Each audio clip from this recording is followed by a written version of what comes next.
What is happening, everybody? It is TK and Drinks, and I got pop-ups on my screen. Why are you giving me all these pop-ups in the middle of me trying to do a live video? Yes, okay, I see. Manage next, next. I question. Yes, I know how to do a live video. I've done it not my first time. Come on. All right, there we go. Thank you, everybody, for joining me. I'm TK.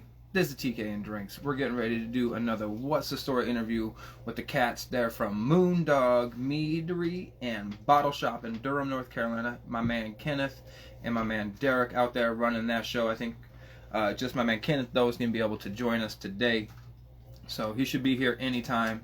And looks like he's joining in right there. Let's see if we can't get him popped in on the screen. No request. No, I'm not look for a request. Send a request. Hey, what's happening? And here, check. I see you out there. There we go. We got our request sent out to Kenneth. We'll ask him what he prefers, because I always like to call people by what they prefer, not just, what I read. There we go. It is dark in the land of North Carolina. Oh, there we go. Now we're starting to get it.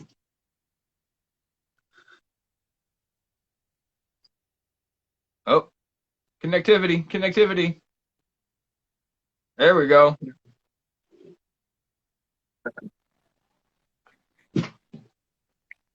I think I have There bad. we go. No, I have 5G. Let me. Yeah, do what you gotta do, man. Take your time.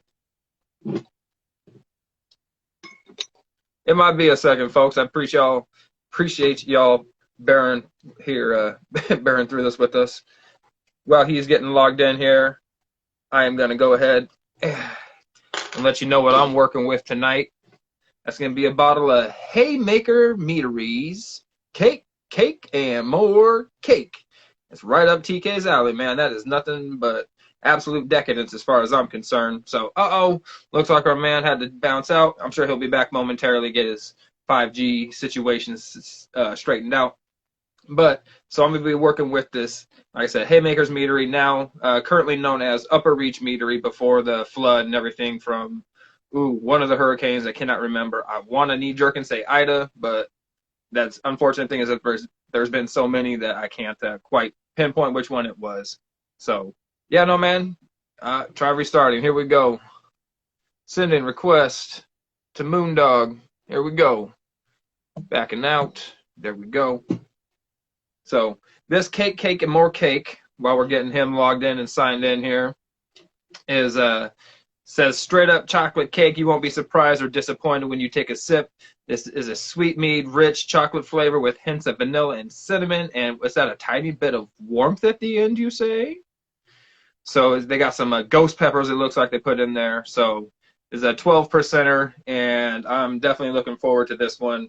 Got it from, yep. How come it's not accepting? Go live, yes. There we go, okay. So where's my glass? Back here. There we go, and we're back.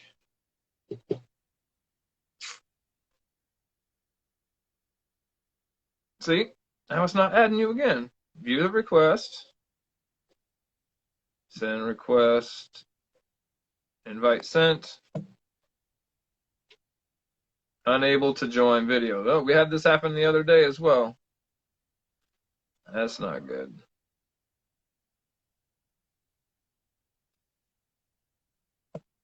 Maybe it's not set up to work on 5. Oh, here we go. There we go. That's a lot better. Hey. That's a lot better for sure. How's it going? Hey, thanks for joining me. Is it Ken or Kenneth or? Oh, it's Kenneth.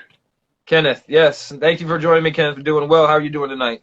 I'm good. I'm just I'm at the climbing gym right now, Triangle Rock Club. Just took some time out to hang out with you. Well, I appreciate that, my man. Anytime you got to go, you let me know. We can cut this whatever time limit suits your evening. I appreciate you stopping by. Yeah, no problem. You doing all right? I am doing fantastic this evening. Just sitting down with my first glass of mead. Opened Nice. a bottle from Haymaker, who's now currently Upper Reach before they got wiped out by the hurricane. Oh, no. Yeah, a hurricane a couple of years ago. I can't, or about a year and a half ago. I can't remember. Unfortunately, there's been too many of them. But God, yeah, it was that's fair. yeah, it was a chocolate cake with ghost pepper. So Ooh, that's interesting. definitely has a peppery nose to it. Has that like very like earthy, soury type of peppery character. Right, right. I like that. That's very good. It almost reminds me of like that. Like there was a chocolate cake shot people used to take. It had like a salt or a sugar rim and stuff. Kind of tastes like that. I like that. It was very good. Not nearly Right, as thick as I was imagining it to be. So I would right. imagine you're not drinking anything tonight, though. No, no.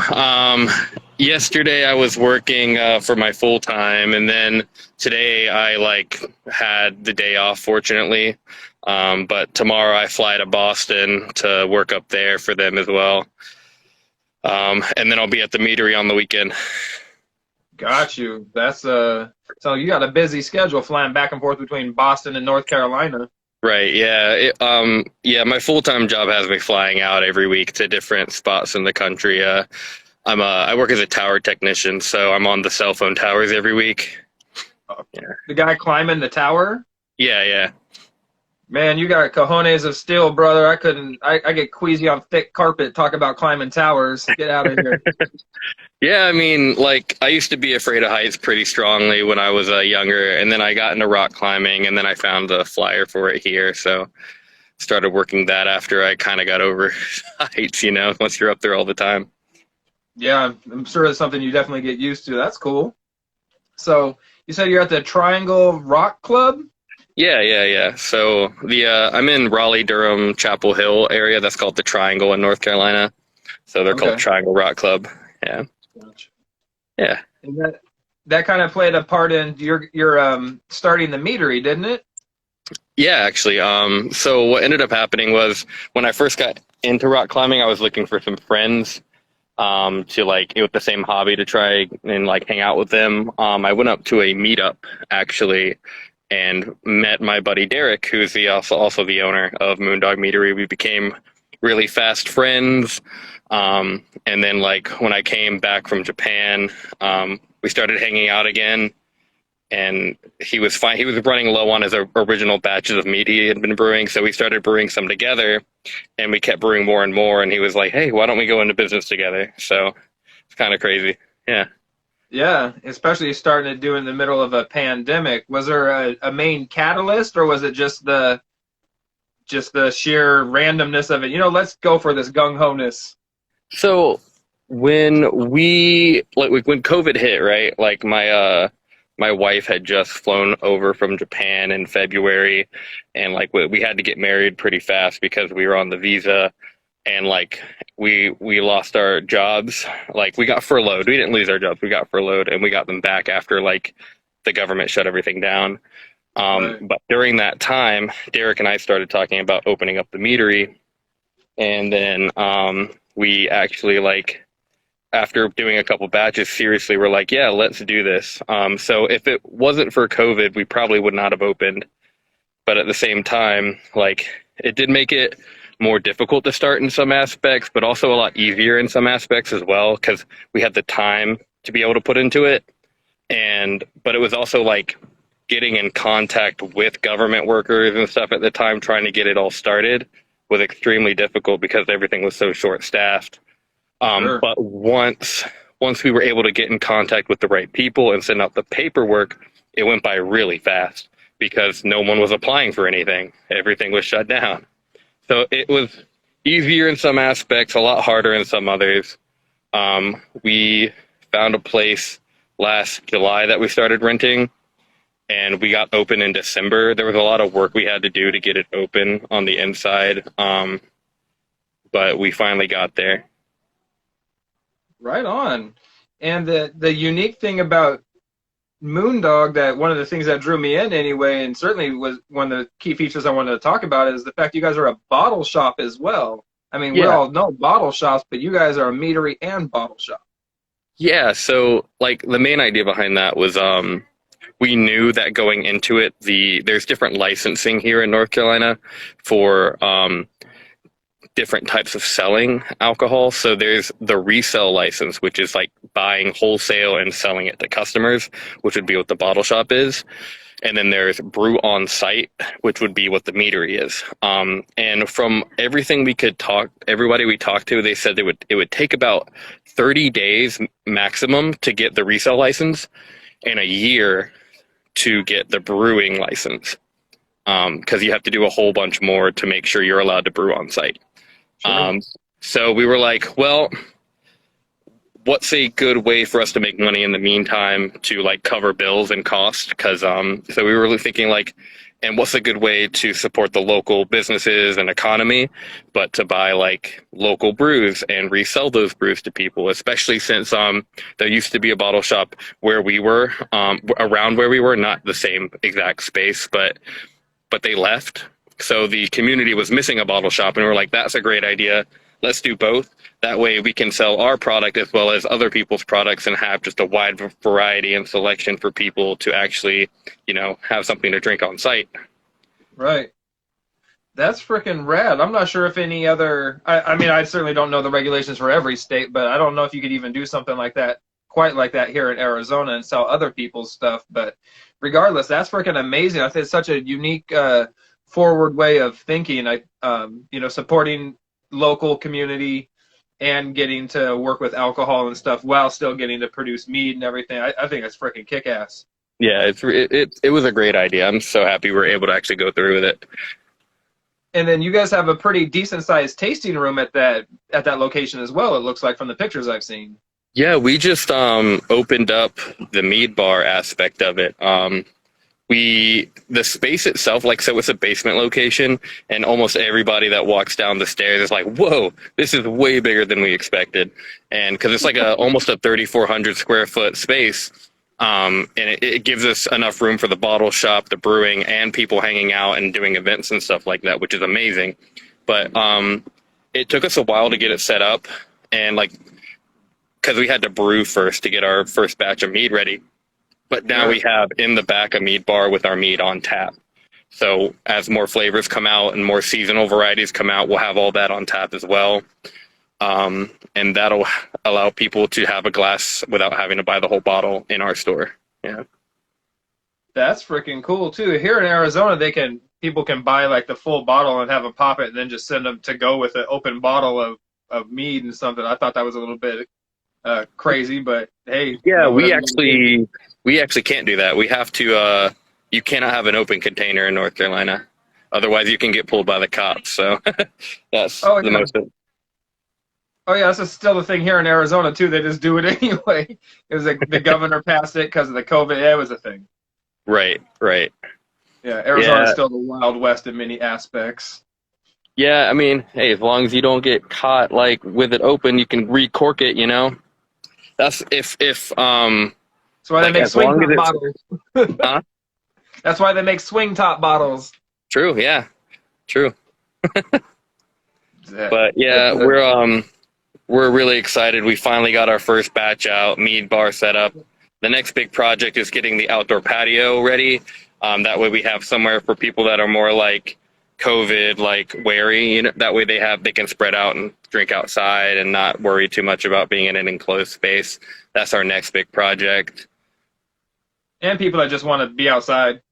That's true, yeah. And it's finally warming up. I'm not in a giant jacket or anything anymore, which is nice.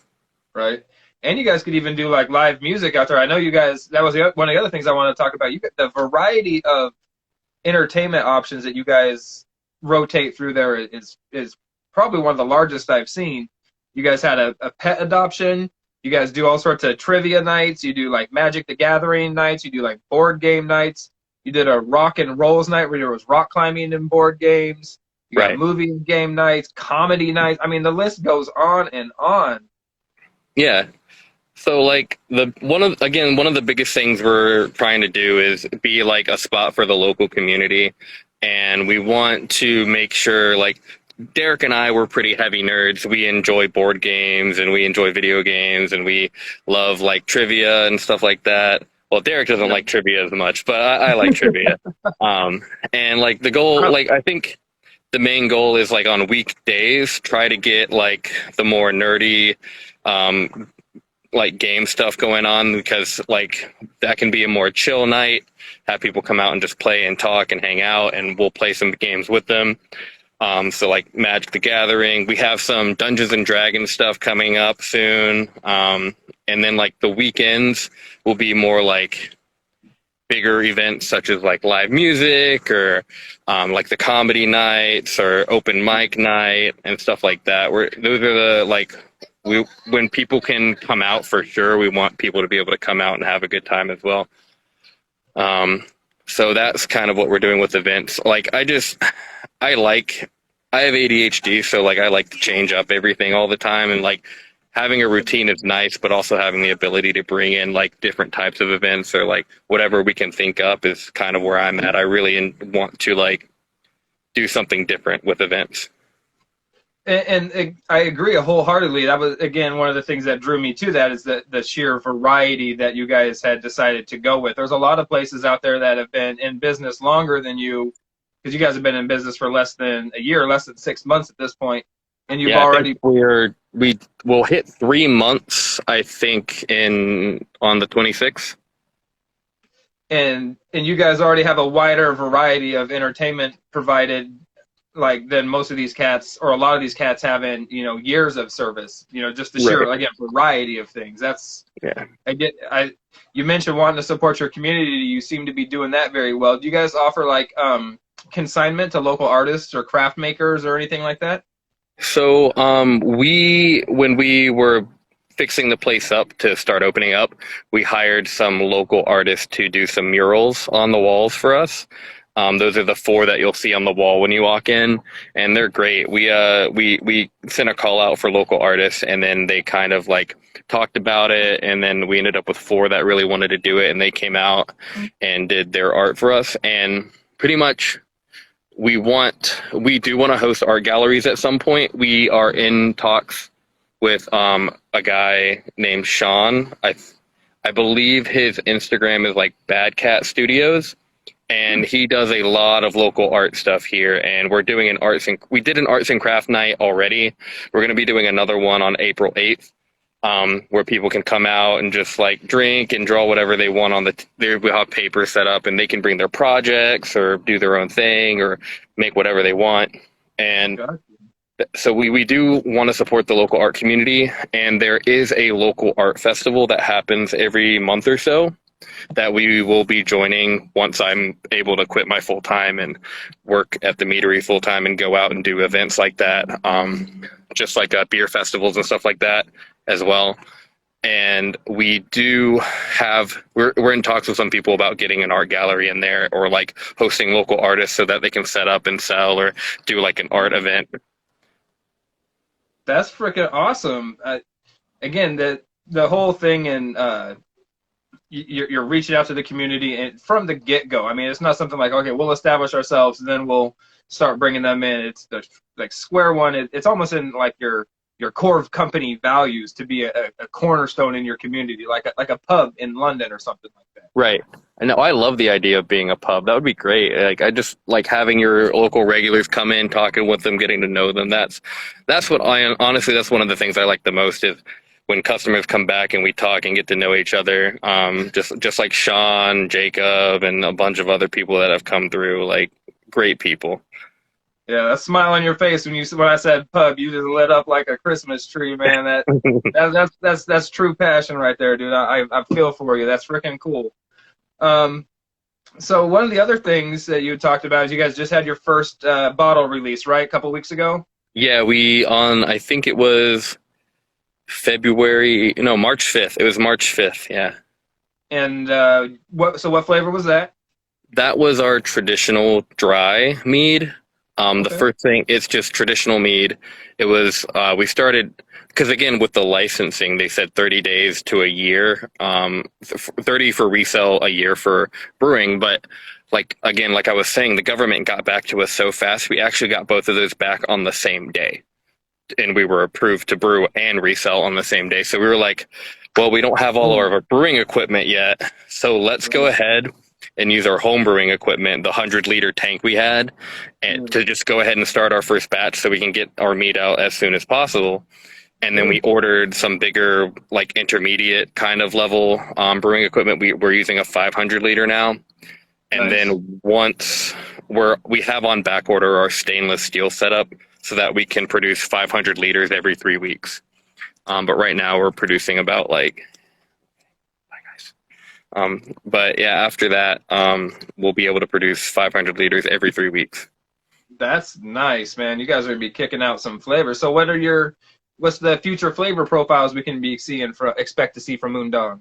So this next batch that'll be ready in like 2 or 3 weeks, we'll have a mixed berry, which we're calling Blood of the Dogs, because the traditional is called Nectar of the Dogs, and that's going to be a mixed berry with strawberries, blackberries, blueberries, and raspberries. We're also Nice. releasing a semi-sweet with that same batch, and then we're already almost sold out of our dry, so we're going to update that, make sure we have more on stock for dry traditional. And that'll be the next batch. The batch after that will be a coffee vanilla and a butterscotch. Ooh, that coffee is that one together, coffee, vanilla, and butterscotch? No, so it'll be two separate ones. It'll be a So coffee vanilla and then a butterscotch mead. Butterscotch vanilla. Yeah. Okay. That I have yet to have a butterscotch mead. I hear there's some pretty decent ones out there, but I'm interested to try one. I'm not a huge butterscotch fan, but I just gotta give everybody their fair shake. I got a couple questions here for you. Gandalf the Mead says, "Do you have a brewing license or a winery license?" So we have so we're not brewing. We're not a brewery. We're technically classified as a winery. That is correct. Yeah. Right. So we have the license to brew wine on premise. Yeah. Gotcha. Okay. And yet he's astonished at the fact that it only took weeks to get that stuff back because a lot of cats waiting, like you were saying, that full year to 18 months to get that back. Right. It ended up being very lucky for us because I'm pretty sure because COVID, nobody was applying for anything, and we ended up opening just on the tail end, everything opening back up with all the vaccination stuff going on, and just I think we opened at a good time to start building ourselves. Right. Yeah. See, and I did the same thing. I got my distribution license. I started applying for it in August, September of 2020. So, I mean, that was in the heart of it. The paperwork and everything online says, yeah, expect a 12-month minimum, blah, blah, blah. And again, they were back to me within less than 2 months. I had everything squared away and ready to rock and roll. It was I couldn't believe it. Same with the government. That was the state, the federal, the TTB was super quick. I had almost a painless experience. It really differs from a lot of people out there, unfortunately. Yeah, the only painful part was just figuring out exactly who to contact for us, because we would it's so hard to find specific people through the websites and stuff. But other than that, it was once we got who we needed, it went so smooth. Right on.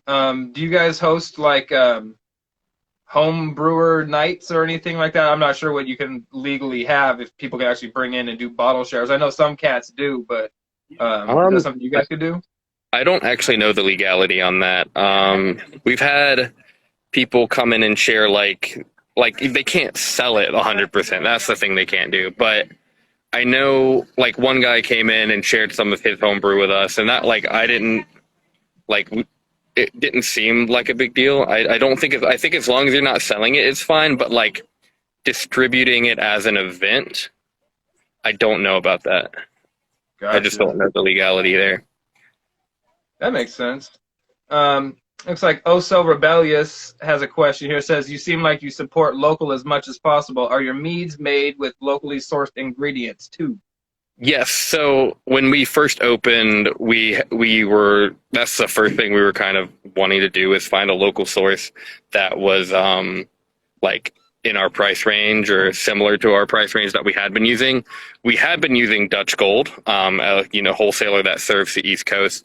But yeah, that was one of our first priorities, was getting a local source. And we are now using King Cobra. It is an apiary that is in, I believe, Chapel Hill. Love that name, King Cobra Apiary. Yeah, it's really nice. They're actually They just messaged us so that they could promote that we're using their honey now. So hopefully they have that sent out pretty soon. Heck yeah, that's freaking cool, man. More exposure for both of you guys together. We got an apiary here in Arizona that just opened up called Alien Apiary. He's got like alien bees and everything. It's pretty cool looking. A Nice. young dude, yeah, real young dude in his early 20s. So I'm really excited to be able to support him as much as I can. Nice. Yeah. And thank you for reaching out and supporting us as well. We appreciate it. Not a problem, man. My pleasure. That's what I love to talk to, anybody in the meat industry who will talk to me. That's one of the things. I'm just a sucker for talking meat. But the big, well-known guys, home brewers, anybody who has something to say, I'm all about it. We got another. Oh, it says in Cali, it's a complex answer. They're still looking for clarity on whether you can take and free distribute meads. Yeah, see, I don't. See, there's one meadery in particular, I can't remember. I want to say they're in Florida, that they do a bottle share where people come in and they actually do like a bottle share in the meadery and stuff. Now, I might be after hours and stuff like that, and maybe there's, they can get away with it that way. But I just thought it was a neat concept, and because you guys are already supporting everybody else so much. Are you guys part of a homebrew collective or guild, or were you before you went commercial? No, actually, we were not. I know that Derek has been brewing for about 10 years. The reason he got interested in it was he tried mead for the first time at a Renaissance fair and was like, his parents used to brew wine, and he asked them, like, hey, can we try making this? And so he learned with them how to make it, and then he went off on his own and, like, well, I wouldn't say perfected, because nothing's perfect, right? Everyone has different tastes. But Sure. he made it the way he really wanted to. And now, like, his parents, like, they basically ask him to do all their brewing for him now. So, Hey. yeah. So that's kind of how he got started with mead. And as far as I know, he's always done it with either just him or his parents. And you learned from him, correct? Yeah. I had his mead around the time I met him back in 2017, when we were just doing a Dungeons and Dragons night, and it was good. And then, like, I don't think he brewed for a little bit, because I went to Japan and came back and he said he hadn't brewed anything. But, like, once we started hanging out all the time, we started working through all his backstock of mead, and then we started brewing together. I was like, I wouldn't mind learning how to make it, and we made a batch, and I was like, man, this is really fun. Especially, like, looking up or trying to figure out what flavors go well together and, like, how it ends up tasting, like, when you finish it and then compare it to, like, 3 to 4 months later once it's aged a bit. It's really fun. And that's where, like, the Butterscotch Mead came from. That was my recipe that I put together. That's where the mixed berry came from. That was Derek. He's been working on that one for like 7 years. I tried to make an orange grapefruit that when we first bottled it, tasted like garbage to me. I could not stand it. But 3 months later, once it had aged, I think it might have been my favorite one of that batch. It was really good. Right on. Take it easy, Gandalf the Mead. That's freaking awesome. I love when somebody can, like, let's say, save a project, but when it turns out to be something, then it kind of Houdinis itself into something else. That's legit. For the bottle shop you guys have going there as well, do you only source North Carolina beer and cider and kombuchas and stuff like that, or is it kind of just you get as much local stuff as you can and kind of backfill with other stuff? So for the most part, it's all right down North Carolina. Okay. And there's, like, some stuff that we want to, like, get less of and bring other breweries in, because we've actually run out of shelf space and we want other breweries to be in our place as well. And, like, we don't have the wood to build another shelf right now. So we're trying to get as much local as we can. I think the only thing that we don't have that's not local in our store is some of the non-alcoholic, like, beers, which we were searching for through our distributors, and we couldn't find much that was non-alcoholic. So we ended up going with Untitled Art. I think they're up in, like, Wisconsin or something like that. I don't know specifically. Yeah, Untitled's good stuff. Yeah, their stuff's good. So we were just like, well, a lot of people are asking for non-alcoholic, so let's get what we can, and let's get if we can't find it in North Carolina, let's at least get what's the best out there, That's cool, man. Like again, just more ways to service the community. You listen to what people say, and you alter your course to. Sorry, I got a cat in my face here. And alter your course to make it happen. That's freaking awesome. Are you guys going to carry any of the other meaderies in North Carolina stuff, or had you thought about that? Yeah, we actually do carry some other meads. So there's Starlight Meadery. Uh-huh. We're actually really good friends with Ben Starr, the owner. Oh, gotcha. Derek a few years ago, like went over and did like a small apprenticeship under Ben Starr to see kind of how like running a meadery would be, because he's been thinking about running a meadery for a while. So he went over there to figure out kind of like what the best way and like how Ben Starr kind of runs his operation. So Right. we carry a good chunk of their stuff, and they've helped us out actually with opening. They were getting rid of the bottle fillers, and they gave it to us for free instead of us having to pay like $2,000, which was amazing. Love those guys. But Yeah. there's also Honey Girl, which we've kind of gone back and forth on if we want to have some of their stuff, because they're literally right down the street. I would rather have customers come in who want Honey Girl and be like, hey, they're right over there. Like, give them all your money instead. Like, don't give us money and let's pay them less. Go get their stuff full price. You know, I don't like, and so like Diane also came to our first mead night, the release party, and so did Ben Star. It was really nice. That's Um, very cool. yeah, the community here on mead is really like close knit. It's really nice. And we also carry right now Stardust Cellars and Weirloom. I think Weirloom's up in Asheville, and like Stardust is like northern in North Carolina in the mountains somewhere around there. Yeah, I think North Carolina is actually, one of the more happening spots for the amount of meaderies is open, because you guys just opened up retro meaderies in the process of opening up. Like you said, Starlight is there. If memory, oh, maybe is Monk's Meadery there? Or are they in Georgia? I don't know. I haven't heard that name here, Okay. so but I know there's a lot of places that have been like opening up and stuff like that. I don't know how many meaderies are opening, but like we've mostly just been focused on trying to get open ourselves. Oh For, yeah, I would imagine it's hard to follow everybody else when you're so involved in doing your own stuff. right. And like, oh, some people have come in and like said, oh, hey, here's a gift bottle of mead from like our stuff, and we'll try it. And it's like, that's pretty good. Like, the more we can, I think mead is going to be like the next happening kind of like type of drink. Because we've had craft beers for a while. Craft wines have been a thing as well for a good while. I think having the oldest known fermented beverage come back is, I think that's where we're kind of going for the next few years. You think despite its greater price, I guess beer and wine have certainly been going up in price, but I mean, the price of a 375 bottle of mead, some of these, they retail for 20, 30, $40 for some of these places.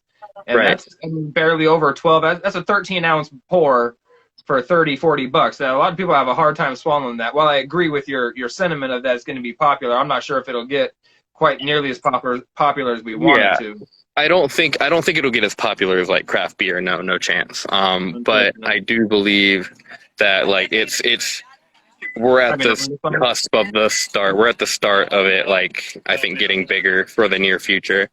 And so with that, I mean, our bottles cost I think 25, at some point. and then once we get a flavor out, it'll be between $28 to $30, depending on cost of ingredients that we add. And then, so that's what for 750 milliliters. Our draft pour is about 6 ounces, for about $6. So it's like $1 an ounce. And I think the difference there is only about $5 between a full bottle if you just get it on draft. We're not trying to charge people too much for it, you know. Nice. Do you guys have plan on trying to distribute outside the meadery, or are you just going to try to do your own thing and maybe some vino shipper at the best? So I would like to. The thing is, we need a back stock before we can start distributing. Oh, yeah. Since we just started, we got our first batch out. Our second batch will be a lot bigger. I don't know if we want to distribute that because like it's the next two batches are going to be different flavors, and we want to make sure we have enough for that. Mm-hmm. But once we get our 3-week schedule set up and we have a backstock, I do want to distribute to like different bottle shops and even like get ourselves on tap at some places. Yeah, definitely. Guest tapping over at different breweries and other meaderies and stuff like that. I think that's a great idea. That's underutilized a lot of places. Right. For as much camaraderie as there is, I don't see a lot of guest tapping around. You see it with breweries all the time, but not at meaderies. Right. And I do think that like it's going to be rough right now. We won't be able to self-distribute until we're both full-time. So we have to get to a point where we're seeing enough, profits to pay ourselves. And I mean, we just started up. It's going to take a while before we get the community behind us, So but once we are able to both be full-time there, one of us can go drive around and distribute, and one of us can stay in the shop and do stuff there. I know I want to, once I'm full-time, I have plans to join like the farmer's market, set up a stall there, start going to a bunch of beer festivals and wine festivals. And I think we're going to be at Broogaloo this year in Raleigh on Friday, not the big massive event, because they're wanting to make sure like ABV is under a certain amount, so they don't want us serving the public on Saturday because a lot of people will just go to the high ABV and just drink all that so they can have a good time, And bang for their buck. Yeah, but they were saying they have another festival coming up that has no limit on the ABV, so we'll join that one as well, and we'll be able to actually be there for the public. So yeah, it's just. I'm really looking forward to being able to focus full-time on the meadery and start and get open Monday, Tuesday, open every day for the week so we can start getting like Magic the Gathering night as a weekly thing or Dungeons and Dragons up and board game night like twice a week. That's the trick to becoming the pub for your area is, having not necessarily the nightly activities, but the consistency of the activities. There's something going on a regular basis. Right. Which sounds like you guys have that more than going on. And if you get that outdoor spot going on, you'll be able to do like live music outside and stuff, right? Yeah. Yeah, we're really trying to, so the space, we have our outdoor patio space guaranteed. However, we're trying to talk with the rest of the people in the building to see if they would be okay with us, like, either developing that back area or like making that a communal area for everybody to use, and then using that as like maybe a concert venue at night for like some bigger bands that want to come out. Because the inside we can host about 40 to 60 or people depending on, well, definitely 60. But like once we get much bigger than that, it gets a bit crowded. So having the outdoor space where we can host bigger events, I think would be awesome. But we also just want to make sure that like everyone's cool with it. And if we can make it a communal area that all the businesses can use, because then I think that works out better for everyone. Oh, definitely. I like that idea too. Again, there you go. Trying to help out the community and everything like that. You guys are a nonstop shop with that. That's so cool. I just realized it's well after 5:30. Did you need to let me go, or you good for a couple more minutes? Whatever's clever, man. You let me know. Oh, well, the people I was climbing with ended up leaving. They were heading home, so I got all the time. It's up to you, really. So now I got all the time in the world. Okay. So you guys have been open for just a couple months now. Do you guys have plans on doing all the particular meadery stuff? Doing like the bottle club or the subscription service type thing, and yeah. So on the website, we have a couple things that are like a monthly subscription service where you'll get like probably like 4 bottles. We don't know specifics on it yet. Right. But we do want to do that. However, the main issue there is like we want to be able to, like, if we start it now, the only way people can join it is if they come in and pick up the bottles themselves, because we don't have a way to distribute through the mailing system. Right. And we have to, if we do distribute through the mailing system, I think we need to pick up another license, because I don't know if it's something we can do across state borders or not. And we need to look more into that. We've just been focused on getting everything settled in the shop. before we can focus on getting out. I know we can distribute in state, but Right. outside of state, I don't know yet. But that is something we are looking to do. It seems like there's so many different. Every state is so different in their rules and regulations and what you can do and can't do, and with licenses and everything. It'd be really convenient if everything was just kind of standardized across the board. I mean, I guess it's a double-edged sword in that way Right. as well. But it steps down. Right. Oh, just people. You're good. Yes, yeah, Vino shipper. So have you guys decided what your next? You're talking about these 3-week cycles for your meads, and you've got the berry one coming up and whatnot. But have you guys decided if you're going to try to do like seasonals, or are you just going to kind of pick and choose what's available as it comes up, or do you guys trying to do like a release schedule? So we're trying to the first 3 that we're releasing are the traditional, which would be the dry and the semi-sweet, and then we'll have the coffee vanilla and the mixed berry. Those 3 are our label artist, Timmy Two Shoes. He's on Instagram if you want to look him up, at Timmy Two Shoes, spelled with TU, and I think it's SHU, but he's been doing the label art for us, and the first 3 labels are for those that we're going to have around year round for sure. Okay. It's going to be called Nectar of the Dogs for the traditional, Blood of the Dogs for the mixed berry because of its like rosé kind of tint to it, and then the coffee vanilla is going to be called Hair of the Dog. Ooh, I like that name. Yeah. So that's the of the dog kind of trilogy, and then after that they're going to be stuff we might have yearly or seasonal. It just depends, or they might be one-offs. And we're not going to have the of the dog moniker on those. So, for example, the Butterscotch is being that labels we have the sketch for. It's not ready yet, but it's going to be like, those dog posters with like the poker, they're playing poker. It's going to be like that, but it's going to be set in like a steampunk kind of like environment. And that one's going to be called Pupperscotch. And that's going to be, that's when we're dropping the like of the dog series there. And then we've got an orange vanilla that'll end up coming out. And that one's going to have like a cyberpunk kind of like label art to it. That's going to be, so we've been putting different dogs on each label because like my dog is like a Corgi Beagle mix. Derek's dog is like a white little fluff ball. We don't actually know what kind of dog it is because he's a rescue.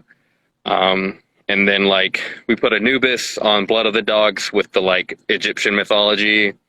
Since Butterscotch is my flavor, my dog Sherlock is going to be like the focus of that one. But Derek's parents just recently got a new dog named Nico, which is a Shiba Inu. Oh, nice. And like the Shiba Inu is like the smaller version of like an Akita. Yes. And so we were thinking cyberpunk already for the art, and we were like, Akita is very close to Akira, which is that animated movie. So we're thinking about doing, since it is a orange vanilla and like Dreamsicle is like orange vanilla for like ice cream, we're going to call it Dream Cycle. And it's going to be an Akita riding. Yeah, Akira's bike, like that sliding scene. We're gonna put that as the label art with like an Akita riding it, and we're thinking it's like pretty cool. So we're pretty stoked for that. Save me a bottle of that. I want one of those. That sounds freaking awesome. I love the artwork. I love the everything about that. Yeah, we're super stoked for that one. That's not gonna be that one will be ready probably around June in like summer. Perfect time for that one. Yeah, no kidding, man. So you guys are definitely, you're doing it big over there. You got plans for your bottle releases. You got plans for a scheduled subscription club. I mean, you guys are hitting the ground running on firing on all sound. Yeah, all man. cylinders. We've been planning this like the initial idea came in 2020 around September, and then we got the LLC I think at the end of 2020, and it took us about a year to get open. It took us almost exactly a year, I think. So we've been like planning a lot of stuff out. It's It's just been more like the ability to actually do it. And so we're finally getting to a point where we can work through and like release stuff, and I'm super excited for it for sure. I could imagine. So let's switch gears from learning about the meadery and learn a little bit about the bottle shop part. So you said you guys carry the local brews and everything like that. What's your favorite thing that you carry there locally? Okay, so for beers, I tend to like more wheat beers and sours. Okay. Derek tends to like more porters and stouts. Um, Neither of us tend to like IPAs, unfortunately. There's a lot of IPAs out there. But there's Trendy. this, huh? It's trendy.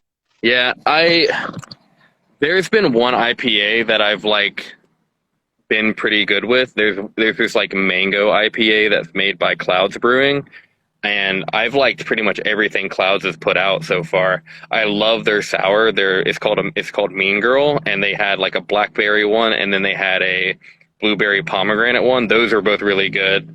I also really like their El Jefe, which is their Hefeweizen. Nice. Clouds is probably like my favorite brewery that we have for me. Sure. But I also, there's Green Man has this tart berry that's really good as well for a sour. There's the first, we're carrying Lone Rider, which was the first, I think, craft beer I ever had, was a Shotgun Betty, which is a Hefeweizen. So we carry them. I really like them. There's a lot of beers that I try that I think I'm not going to like, and I'm like, this is actually pretty good. It's just not, I can't drink a lot of it because Sure. I tend to find dark beers like, I'm just like, oh, let me drink a few sips. It's good, and then I'm good. But I don't drink the full thing. I'll just pass it off to Derek because he'll chug it. Right. It's good to experience those at the old bottle share. Give me a little 1 ounce, 2 ounce pour tops, and give me Right. experience, and I'm good to go. Exactly. Yeah. So is there any beer? How to word the question? Are you guys allowed to buy directly from other breweries? Like, is there anybody that you want to work with that doesn't distribute necessarily through a distributor, but is small enough to say maybe hold one account like you guys? I actually don't know. I think you have to have the ability, if you can sell it. I know that when we order from somebody, we need our license number and our like, what's the other? There's like two things we need from them that will allow them to sell it to us. Right. I believe if we buy wholesale and they agree to it, we can do it, but we would probably have to go pick it up. Sure. Just like when we distribute, but they would still need that information. I don't know if there's a specific license. We just started looking into that. But I do believe there's the two pieces of like identification that we need for that, like from someone to be able to sell to them. Otherwise, it would be illegal. Gotcha. Yeah. See, yeah. Again, it'd be nice if there was a standardization across the board because I can't do something like that here. I can sell from brewery to I can sell to anybody because I'm a distributor and I can buy from anybody. But the meaderies and the breweries, the best I can gather, can't go and buy from other meaderies and breweries and sell their own products to each other or anything like that. Because Well, I know we use like distributors, like Starlight. They self-distribute, and we can buy from them because they're self-distributing. Or there's like stuff like Weirloom and Stardust, who we I think, what's the name? I think Artisan is the name of the distributor. We like they have a bunch of breweries that you can pick from, and then you just tell them what you want, and they bring it to you, and you pay the invoice.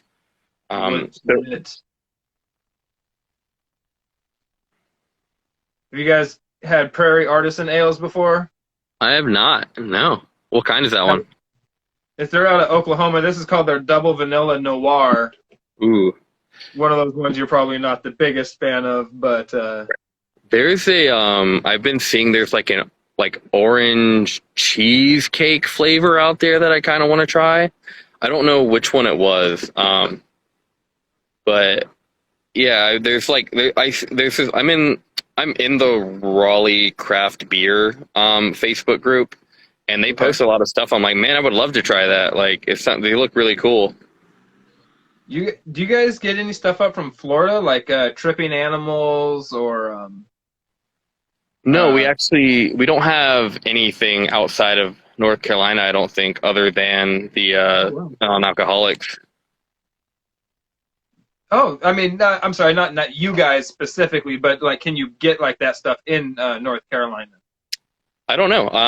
I think it depends on what distributor we're using. If they like, and how big the brewery down there is. If they're like massive and they're sold everywhere, then we could probably find it.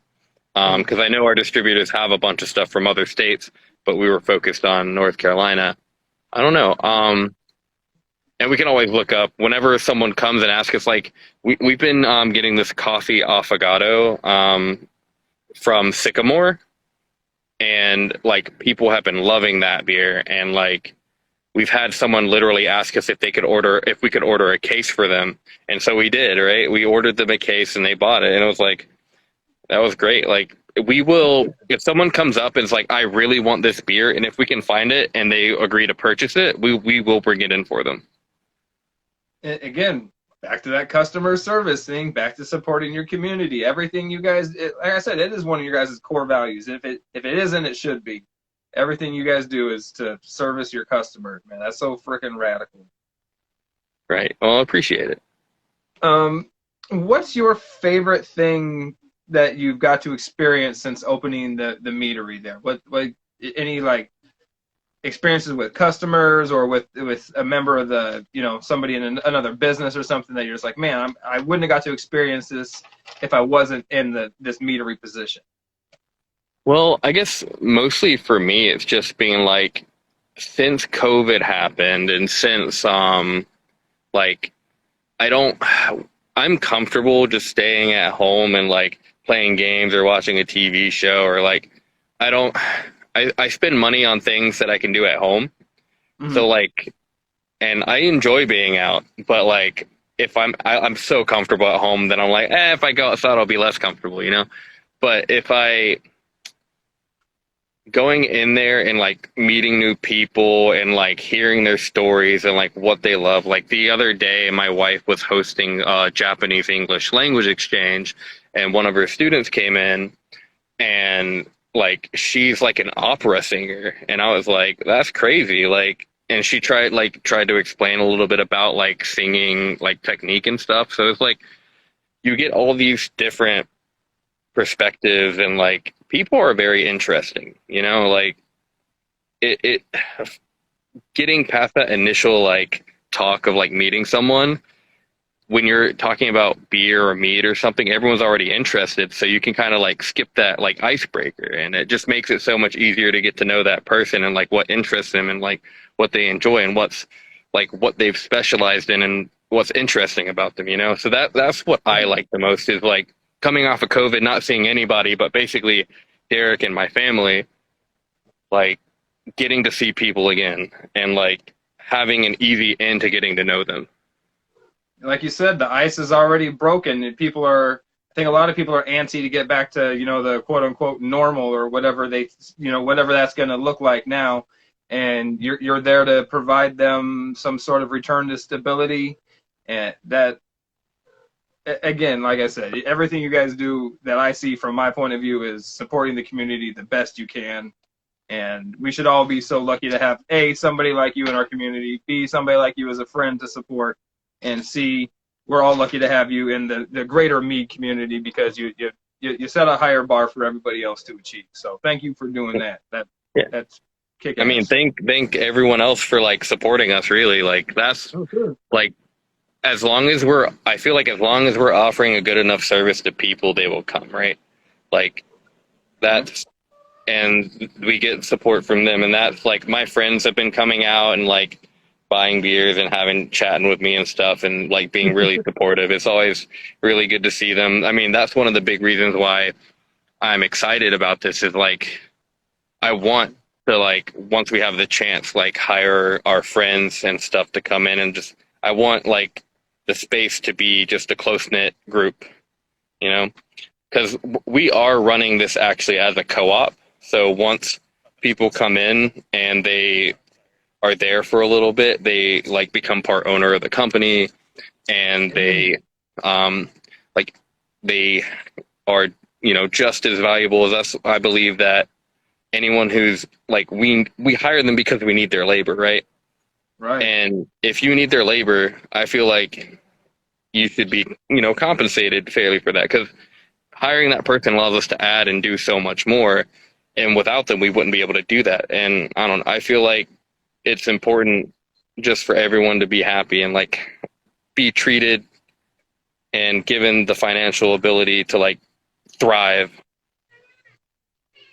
It seems like you guys aren't just at the forefront of the mead movement, the mead revolution. You're at the forefront of the employer-employee relationship revolution as well. You guys are already coming straight out the gate with a desire to not only make your employees happy in a monetary sense, but let them have the sense that you're working for something. You literally own what you're working for. Taking ownership of it brings on a literal sense there, and that's a very cool thing. And again, we should all be so lucky to have something like that in our community, to be able to go support, again, not only the mead makers, but directly the people that are working for that company. So that is very kick-ass too.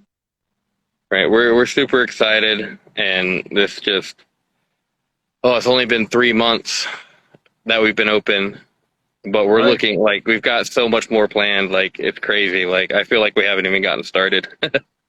Well, I'm happy that you were here to talk to me today. I feel like I'm in there on the ground floor with you, at least being able to get an eye in from the outside and everything. So you can be guaranteed I'm going to be continuing to follow your guys' journey. And when I get out to North Carolina, I got about a dozen spots I got to hit in the area, and you guys are certainly towards the top of the list. Awesome. Well, we look forward to seeing you, man.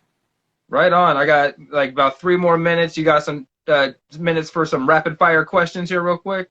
Yeah, feel free. All right. What's the first thing you do in the morning? First thing I do in the morning is sleep. I don't usually. So Derek usually opens the morning. I usually go in the evenings. The first thing we do is just get in, unlock the doors, basically.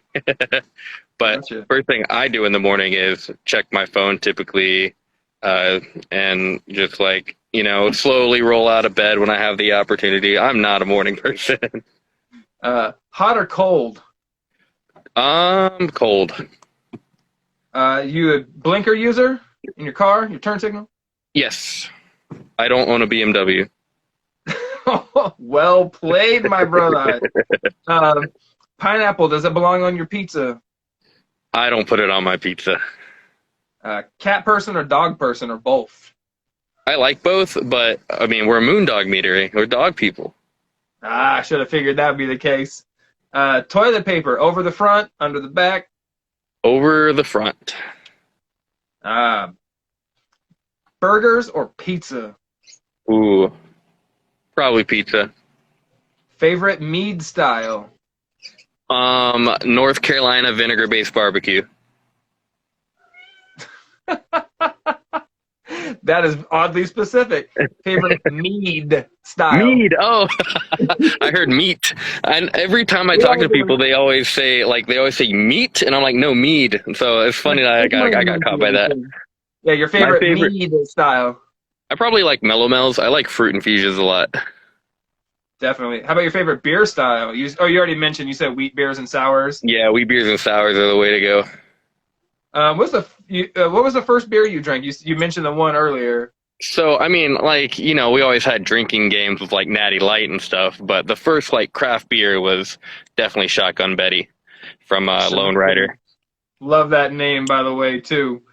Best Halloween costume you ever had? Ooh. So my best Halloween costume, I mean, I like to always dress up as Harry Potter, something from Harry Potter. So I had the like Harry Potter robes and stuff like that. That was what I usually went as. I don't know what I'm gonna go as this year. Favorite Girl Scout cookie? Ooh, so that one's either between like, I like the shortbread one, but I also like the peanut butter, the like I think it's do-si dough. Yes, the sandwich ones, not the ones with the little scoop of peanut butter in them. Yeah. Yes. The sandwich ones are so good. And then, since you said y'all were a couple of nerds over there, I can assume you're going to appreciate this question. This is going to separate the men from the boys, so to speak. Jurassic Park or Land of the Lost? Hmm. Jurassic Park is just so classic. It is. It's I'm a Jurassic Park person myself. I mean, Land of the Lost holds a nostalgic spot in my heart, but like the uh, CGI just it stands the test of time. I yes, think very I much gotta go so. with Jurassic Park. Excellent choice, my brother. Jurassic Park is the correct choice. Land of the Lost is a solid second place, but it is not better than Jurassic Park. So See, I'm like Lord of the Rings is like my all-time favorite. The movies are so good. I watch them yeah, like yearly. it's one of those things you got to sit down and do one of those trilogies at least once a year, if not, multiple times. If it's your nerd thing to do. Star Wars, Lord of the Rings, you got to pick a trilogy. Absolutely, yeah, yeah. Lord of the Rings is. I like Star Wars too, but Lord of the Rings just every time. Yes. And do you do Lord of the Rings and The Hobbit, or just Lord of the Rings and skip? Um, if I watch The Hobbit, I tend to watch one of the fan recuts where it's like it just does the book instead of like all this extra stuff. Don't think I've seen one of those. I'll have to reach out and look into one of those. Right, yeah. I mean, lately I've been super into Elden Ring. Elden Ring's been amazing.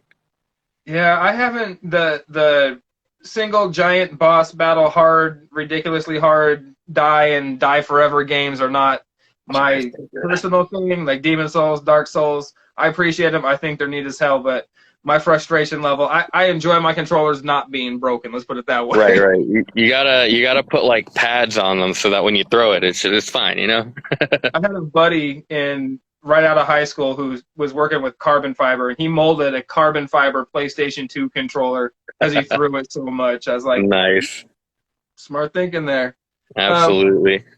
well, everybody, go give me Moon Dog Meadery and Bottle Shop a follow here on Instagram, over on Facebook. Support them there if you're in Durham, North Carolina, or support them any way you can if you're not in Durham, North Carolina. By, like I said, give them a follow and click, or stop them by if you are in town. Again, thank you, Kenneth, so much for being here today. I appreciate you. No Um, problem. Thank you. like I said, thank you for doing what you're doing. You guys are, I think, on the leading edge, the cutting edge of the next wave of the meadery revolution. It's a thing that's happening. Like you said, we can sense it, we can feel it out there happening, and I'm happy to be a part of your guys' journey. I'll be watching from the outside. So, like I said, everybody go follow his stuff, give me a follow, and until next time, my man, have a good night. All right. Thank you. You have a good one. You too, brother. Bye. Well, thank you everybody for being here with me tonight and talking with my man Kenneth from over at Moondog Meadery. Always appreciate that. The quick checks of what I was drinking on tonight. Got that Prairie Artisan Ales double vanilla. Picked that up from my friends over at Tap Savvy here in Avondale or Litchfield, Arizona. Not quite sure what their address is. Got Haymaker Meaderies, Cake and More Cake, Chocolate Cake, and Ghost Peppers. I didn't get any Ghost Pepper in it personally, but the bottle is a couple years old from what I understand from when it was released. So maybe that pepper has aged off and fallen off. Not quite sure. So, Cake and More Cake. Double vanilla. Those are for the screenshot grabs. Y'all have a good night. Thanks for being here. I will see you on... Oh, Litchfield Park. Thanks for coming in. No, thank you guys for having me. You guys are awesome. Anybody who's in Arizona, go check out Tap Savvy out in Litchfield Park, Dysart and Indian School, northeast corner in the Albertsons parking lot. They are serving up the cold drinks at the more than reasonable prices with some great accommodating hosts. So thank you all again for being here tonight. See y'all on the flip side. Peace.